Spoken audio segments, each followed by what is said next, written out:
اچھا سیمانچل میں آتا ہوں، لوگ یہ نہیں سوال کرتے مولوی صاحب بے نمازی کا انجام کیا ہوگا، لوگ یہ سوال نہیں کرتے کہ سود کھانے والے کا انجام کیا ہوگا، لوگ یہ سوال نہیں کرتے زنا کرنے والے کا انجام کیا ہوگا۔ ایک سوال بہت ہوتا ہے، مولوی صاحب عقیقہ نہیں ہوا ہے میرا، عقیقہ نہیں ہوا ہے میرا، میرے باپ نے عقیقہ نہیں کیا ہے، کیا میں اپنا عقیقہ خود کر سکتا ہوں؟ یا میں نے اپنے بچے کا عقیقہ 7ویں دن نہیں کر سکا، میں بچہ بڑا ہو گیا آج، تو کیا آج میں عقیقہ کر سکتا ہوں؟ عقیقہ کے بارے میں بہت سوال ارریا میں، کشن گنج میں، پورنیا میں، کٹیہار میں، یہ سوال بہت ہوتا ہے۔ پہلی بات تو یہ سمجھیں، عقیقہ کے بارے میں اگرچہ حدیثوں میں بڑے الفاظ سخت آئے ہیں، بچے کے بارے میں آیا کہ بچہ عقیقے کی وجہ سے گروی رہتا ہے، مگر پھر بھی اکثر علماء کے نزدیک عقیقہ سنت ہے، عقیقہ فرض نہیں ہے۔ نماز 5 ٹائم کی پڑھنا فرض ہے، ہمیں نماز کی اتنی چنتا نہیں، عقیقہ کی بہت چنتا ہے۔ دوسری بات یہ ہے، اگر ہمارے ماں باپ نے 7ویں دن طاقت کی اور عقیقہ نہیں کیا تو یہ ہمارے ماں باپ کی غلطی تھی۔ اب ہم اپنے ماں باپ کی غلطی کی سزا اپنے آپ کو نہیں دے سکتے۔ اگر ہمارے ماں باپ نے ہمارا عقیقہ نہیں کیا تو ان کو کرنا چاہیے تھا، انہوں نے نہیں کیا، اگر ہم خود کرنا چاہتے ہیں تو کر سکتے ہیں۔ دلیل صحیح روایت ہے، السلسلۃ الصحیحہ میں علامہ البانی نے صحیح قرار دیا ہے کہ اللہ کے نبی نے اپنا عقیقہ اپنے نبی ہونے کے بعد کیا تھا۔ اسی حدیث سے علماء نے استدلال کیا ہے، اگر کسی کا عقیقہ نہ ہوا ہو بہتر تو یہ ہے 7ویں۔ اور بعض لوگ جو یہ کہتے ہیں اگر 7ویں دن عقیقہ نہیں ہوا تو پھر کبھی عقیقہ نہیں کر سکتے، وہ بات صحیح نہیں ہے۔ سنت یہی ہے، افضل یہی ہے، کوشش اسی بات کی کرو کہ 7ویں دن کیا جائے۔ اگر 7ویں دن نہیں ہو پایا اس کے بعد کبھی بھی کر سکتے ہیں۔ آپ کا اگر اپنا عقیقہ نہیں ہوا ہے اور آپ کے بچے کا بھی نہیں ہوا ہے تو پہلے آپ اپنے بچے کا عقیقہ کریں گے، کیونکہ آپ بچے کے باپ ہیں اور پہلے بچے کا عقیقہ آپ کی ذمہ داری، آپ کے اپنے عقیقہ کی ذمہ داری آپ کی نہیں۔ بچے کا کرنے کے بعد اگر آپ کو طاقت ہے تو اپنا بھی کر لیجیے۔ عقیقہ ہمیشہ چھوٹے جانور میں کیا جائے گا، بڑے جانور میں عقیقہ ثابت نہیں ہے۔ ایک ہی جانور میں عقیقہ بھی کرنا اور ایک ہی جانور میں قربانی کرنا یہ ثابت نہیں، عقیقہ کا جانور الگ ہونا چاہیے۔ قربانی کی طرح عقیقہ کا جانور بھی بے عیب ہونا چاہیے، عیب دار نہیں ہونا چاہیے، مگر ہاں قربانی کا جانور دتا ہونا شرط ہے، عقیقہ میں دتا ہونا شرط نہیں ہے۔ اگر دتا ہے اچھی بات ہے، اگر دتا نہیں ہے تو بھی عقیقہ ہو جائے گا، کوئی حرج کی بات نہیں ہے۔ میں یہ بات اس لیے بتا رہا ہوں کیونکہ اکثر جو ہے یہ سوال آتا رہتا ہے، اور ہم سے کوئی پوچھے عقل مند کون ہے، بدھیمان کون ہے، چتر کون ہے، ہم کہیں گے جس کو پیسہ کمانے کا راستہ آتا ہو، جو خوب پیسہ کماتا ہو، جس کا خوب نام ہوتا ہو، جس سے دنیا میں لوگ ڈرتے ہو، وہی بدھیمان ہے، وہی عقل مند ہے۔ قرآن کیا کہتا ہے؟ ان فی خلق السماوات والارض واختلاف اللیل والنہار لآیات لأولی الالباب۔ زمین کی پیدائش کے اندر، آسمان کی پیدائش کے اندر، رات اور دن کے آنے جانے کے اندر عقل مند لوگوں کے لیے نشانی ہے، بدھیمان لوگوں کے لیے نشانی ہے۔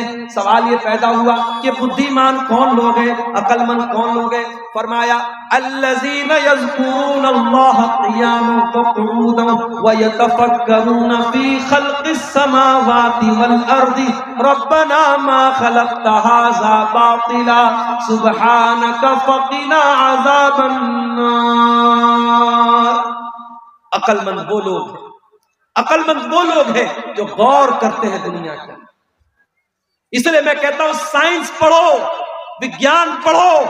جب تم سائنس پڑھو گے، جب تم وگیان پڑھو گے، تمہیں معلوم ہوگا اللہ کی کائنات کتنی بڑی ہے، اللہ کی دنیا کتنی بڑی ہے، اللہ نے اس دنیا میں کتنی مخلوقات کو بنایا ہے۔ اور جتنا آپ سائنس کو پڑھیں گے، اگر آپ کا ایمان پکا ہے، آپ کا اللہ کے اوپر ایمان اتنا مضبوط ہوتا جائے۔ بڑے بڑے سائنٹسٹ نے جب انہوں نے قرآن کو پڑھا، انہوں نے نبی کی حدیثوں کو پڑھا، انہوں نے اسلام قبول کیا۔ امریکہ کا بہت بڑا ڈاکٹر جس نے ماں کے پیٹ میں پیدا ہونے والے بچے کے اوپر جو الگ الگ دور آتے ہیں اس کا اسٹڈی کیا تھا، اس کا مطالعہ کیا تھا جب اس نے قرآن کو پڑھا۔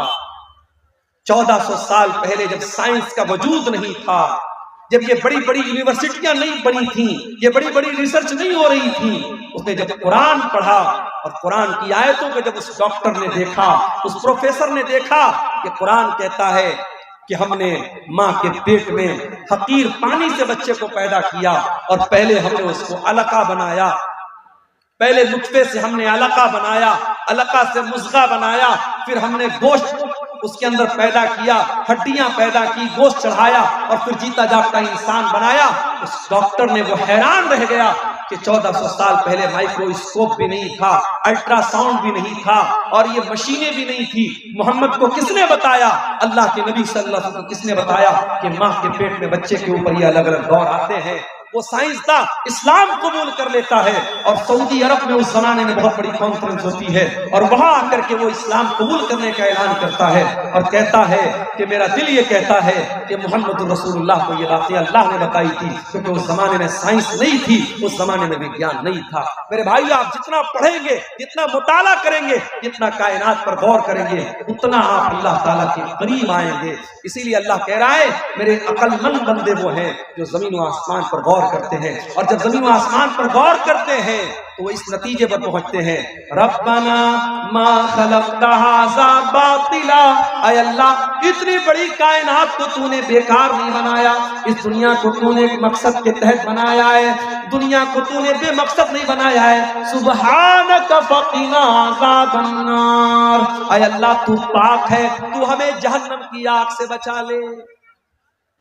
تو میرے بھائیوں، کہ ہماری اور آپ کی ذمہ داری نہیں ہے کہ ہم اور آپ ان چیزوں کو جاننے کی کوشش کریں جو ہمیں جہنم کی آگ سے بچانے والی ہے؟ آج کی تقریر میں یہ بھی آپ کے سامنے رکھنا چاہتا ہوں کہ وہ کون سی چیزیں ہیں جو ہمیں جہنم کی آگ سے بچانے والی ہیں۔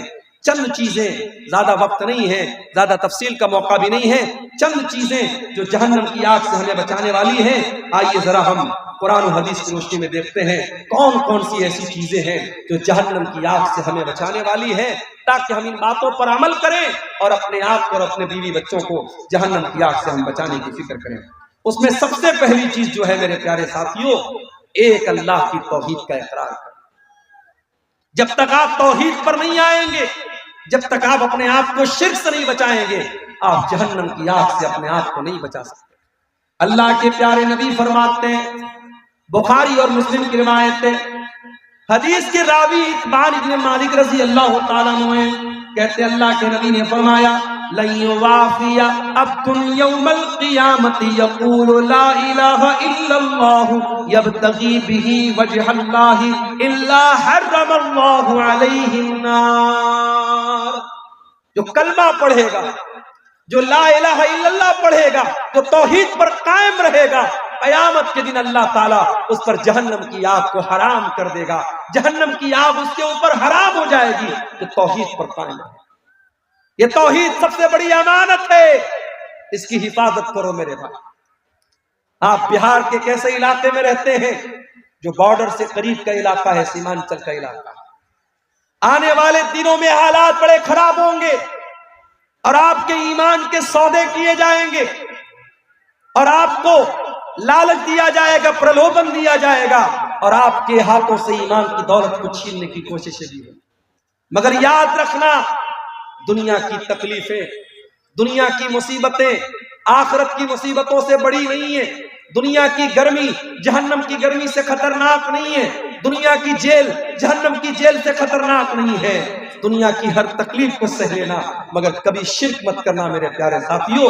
لا تشرک باللہ، اللہ کے نبی فرماتے ہیں اللہ کے ساتھ کبھی شرک مت کرنا۔ وَإِن قُتِلْتَ أَوْ حُرِّقْتَ، تمہیں قتل کر دیا جائے، تمہیں جلا دیا جائے، تب بھی تم اللہ کے ساتھ کبھی شرک مت کرنا۔ جہنم سے بچانے والی دوسری چیز، بار بار اللہ تعالیٰ سے دعا کرو کہ اللہ تو جہنم سے بچا لے۔ اللہ کے پیارے نبی فرماتے ہیں من سال اللہ الجنت، جو اللہ تعالیٰ سے 3 مرتبہ جنت کا سوال کرتا ہے، جو اللہ سے کہتا ہے اے اللہ تو جنت دے دے، اے اللہ تو جنت دے دے، اے اللہ تو جنت دے دے، جو 3 مرتبہ جنت کا سوال کرتا ہے، قالت الجنت، تو جنت اللہ تعالیٰ سے کہتی ہے اللہم ادخلہ الجنت، اے اللہ تو اس کو جنت میں داخل کر دے۔ اور جو انسان 3 مرتبہ جہنم سے اللہ تعالیٰ کی پناہ مانگتا ہے تو جہنم اللہ تعالیٰ سے کہتی ہے اللہم اجرہ من النار، اے اللہ تو اس کو جہنم کی آگ سے بچا لے۔ اس کا مطلب ڈیلی 3 بار یہ دعا کرو اللہم انی اسألک الجنہ، اللہم انی اسألک الجنہ، اللہم انی اسألک الجنہ، اور 3 مرتبہ اللہ تعالیٰ سے جہنم سے پناہ مانگو اللہم اجرنی من النار، اللہم اجرنی من النار، اللہم اجرنی من النار۔ 3 مرتبہ جنت مانگو اور 3 مرتبہ جہنم سے پناہ مانگو، اللہ تعالیٰ انشاءاللہ جہنم کی آگ سے آپ کی حفاظت۔ ایک اور چیز سن لیجیے، فجر اور عصر کی نماز سب سے مشکل نماز۔ عام طور سے فجر کے ٹائم بھی انسان سویا رہتا ہے، عصر کے ٹائم بھی دوپہر میں آرام کرتا ہے۔ یہ 2 نمازیں بڑی مشکل ہیں۔ ان 2 نمازوں کو جو پابندی سے جماعت کے ساتھ پڑھے گا، اللہ کے پیارے نبی فرماتے ہیں، صحیح مسلم کی روایت ہے، لن یلج النار احد صلی قبل طلوع الشمس وقبل غروبها۔ جو انسان سورج کے نکلنے سے پہلے والی نماز اور سورج کے ڈوبنے سے پہلے والی نماز پڑھتا ہے، یعنی فجر کی نماز پڑھتا ہے اور عصر کی نماز پابندی سے پڑھتا ہے، وہ جہنم کی آگ میں نہیں جائے گا۔ فجر اور عصر کی نماز پابندی سے پڑھو میرے پیارے۔ اس کا مطلب یہ نہیں باقی 3 ٹائم کی نماز معاف ہے، نماز تو 5 ٹائم کی پڑھنا ہے، مگر چونکہ یہ 2 نماز ایسی ہے عام طور سے لوگ غفلت کرتے ہیں، لاپرواہی کرتے ہیں۔ رات میں بستر پہ جلدی سونے جایا کرو۔ آج کل جاڑے کا موسم ہے، رات میں 10 بجے بھی اگر آپ بستر پہ گئے، 11 بجے بھی آپ گئے، 5 بجے صبح فجر کی اذان ہو رہی ہے، آپ کے پاس 6 گھنٹے بچ رہے ہیں، 7 گھنٹے بچ رہے ہیں، آرام سے آپ اپنی نیند پوری کیجئے، موبائل کے اوپر الارم لگا لیجئے اور فجر کی نماز آپ پڑھیے، اور اسی طریقے سے عصر کی نماز بھی آپ جماعت کے ساتھ پڑھیے۔ یہ 2 نمازیں آپ کو جہنم کی آگ سے نجات دلائیں گے۔ اس کے بعد اللہ کے نبی فرماتے ہیں ظہر کی پہلے 4 سنتیں، ظہر کے فرض سے پہلے 4 سنتیں پڑھنے والا بھی جہنم سے بچایا جائے گا۔ ام حبیبہ کہتی ہیں اللہ کے پیارے نبی نے فرمایا من حافظ علی 4 رکعات قبل الظہر، جو ظہر کے پہلے 4 رکعت پابندی سے پڑھتا ہے، وہ 40 بعدها، اور ظہر کے بعد 4 رکعت پابندی سے پڑھتا ہے، حرمہ اللہ علی النار، اس انسان کے اوپر اللہ تعالی جہنم کی آگ حرام کر دیتا ہے۔ ظہر کے پہلے 4 رکعت اور ظہر کے بعد 4 رکعت، اب یہ 4 آپ اکٹھے بھی پڑھ سکتے ہیں اور 4 کو 2 رکعت کر کے بھی پڑھ سکتے ہیں۔ جہنم کی آگ سے بچانے والی ایک اور چیز ہے میرے پیارے ساتھیوں، اللہ کے پیارے نبی صلی اللہ علیہ وسلم نے فرمایا کہ اتقوا النار ولو بشق تمرہ، جہنم کی آگ سے اپنے آپ کو بچاؤ، اگرچہ تم ایک کھجور کا ٹکڑا ہی اللہ کی راہ میں دے سکتے۔ اللہ کی راہ میں اگر ایک کھجور کا ٹکڑا دے کر اگر تم اپنے آپ کو جہنم کی آگ سے بچا سکتے ہو تو بچا لو۔ ضروری نہیں ہے کہ آپ کروڑوں کی دولت اللہ کی راہ میں خرچ کریں، اگر آپ غریب ہیں، آپ کے پاس کچھ نہیں ہے، اگر کھجور کا ایک ٹکڑا بھی آپ کے پاس ہے، اسے بھی اللہ کی راہ میں دان دے کر کے اور صدقہ دے کر کے آپ اپنے آپ کو جہنم کی آگ سے بچا سکتے ہو۔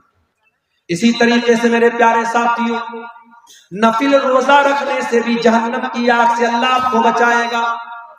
جاڑے کا موسم ہے، دسمبر کا مہینہ چل رہا ہے، 5 بجے فجر کی اذان ہو رہی ہے اور شام کو مغرب کی اذان بھی 5 بجے کے پہلے ہو رہی ہے، 12 گھنٹے سے بھی چھوٹا روزہ ہے، جاڑے کا روزہ ہے، جاڑے کا موسم ہے، سردی کا موسم ہے، آسان ہے آپ کے لیے روزہ رکھنا، ہو سکے تو نفل روزہ زیادہ سے زیادہ رکھا کرو۔ اللہ کے نبی فرماتے ہیں ما بن عبد یصوم یوما فی سبیل اللہ، جو بندہ اللہ کی راہ میں ایک دن کا روزہ رکھتا ہے، الا بعد اللہ بذالک اليوم وجهه عن النار 70 خریفا، اللہ تعالی جہنم کی آگ سے 70 سال تک اس کو دور رکھے گا۔ ایک روزہ آپ رکھیں گے 70 سال تک اللہ تعالی جہنم کی آگ سے آپ کو بچائے گا۔ رمضان کے علاوہ بھی میرے پیارے ساتھیوں نفل روزہ رہا کرو، کبھی کبھی سوموار کو روزہ رکھ لو، کبھی جمعرات کو روزہ رکھ لو، جمعرات کا اور سوموار کا روزہ اللہ تعالیٰ کو بہت پسند ہے، نفل روزے کا اہتمام۔ اسی طریقے سے اللہ کے خوف سے رونے والا اس کو بھی اللہ تعالیٰ جہنم کی آگ سے بچائے گا۔ اللہ کے نبی فرماتے ہیں لا یلج النار رجل بکا من خشیت اللہ، جو انسان اللہ کے خوف سے روتا ہے، جس کی آنکھوں سے اللہ کے خوف سے آنسو بہتے ہیں، وہ انسان بھی جہنم کی آگ میں نہیں جائے گا۔ جہنم سے بچنا ہے، کبھی کبھی رات میں اٹھ کر کے اللہ کی بارگاہ میں آنسو بہایا کرو، اللہ کے سامنے رویا کرو۔ جو آنکھیں اللہ کے خوف سے روتی ہے میرے پیارے ساتھیوں، ان آنکھوں کو اللہ تعالیٰ جہنم کی آگ سے بچاتا ہے۔